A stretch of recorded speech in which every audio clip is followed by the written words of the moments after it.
Hi, இன்ஸ்டாவில் அனைத்து நல்ல உறவுகளுக்கும் எனது வணக்கத்தை தெரிவித்து, போன தடவை ஒரு வாய்ஸ் ஒரு வாய்ஸ் பேசியிருந்தேன். நிறைய பேர் கமெண்ட் பண்ணியிருந்தீங்க. அது எந்த வாய்ஸ்னு கண்டுபிடிச்சிட்டீங்க. சுகாசினி வாய்ஸ் பேசியிருந்தேன். இப்போ ஒரு வாய்ஸ் பேசுறேன். அந்த வாய்ஸ் நீங்களே கண்டுபிடிங்க. எல்லாம் நடிகர் மாதிரி பேசுறாங்க. நம்ம நடிகைகள் குரல் எடுக்கிறோம். ஆமா, தென் மாவட்ட பேச்சு. ஏலே, யார பார்த்து என்னல கேக்குற? அவங்க சொன்னாங்க, இவங்க சொன்னாங்கன்னு நேரத்தை வீணா கேட்டிருக்காத, சரியா? ஆனா என் காதல மட்டும் கேட்டுச்சு, கழுத்தை அறுத்து போட்டுருவேன். இங்க பாரு, 1000 பேர் 1000 சொல்லட்டும், உனக்கு எங்கல போச்சு புத்தி? எடுபட்ட வயல. என்ன பத்தி உன்னை பத்தி பேசுறதுக்கு யாருக்கு என்னுடைய அருகதை இருக்கு? யாருக்கு என்ன அருகதை இருக்குன்னு கேக்குறல்ல? இது மட்டும் இல்ல, எவ்வளவு பேர் வந்தாலும் நான் சமாளிப்பேன், சரியா?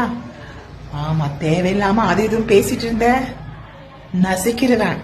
சும்மா பேசணும்னு பேசக்கூடாது, சரியா? எது வேணாம் பேசணும்னு பேசக்கூடாது. கேட்கிற கேள்விக்கு சரியான பதில் சொன்னா சொல்லி என்ன மூடிட்டு போ, வேலை பாரு. தேவையில்லாம அது இது என்னதுக்கு பேசிட்டு இருக்க? நேர்ல வா, பாத்துக்கலாம். ஒண்டி என்ன ஒருத்தர் சும்மா சொன்னானா, தேவையில்லாம ஏதாவது பேசினா அவங்க கிட்ட ஏதோ பேசுவேன்னு சொல்லிட்டு காதல கேட்டானா?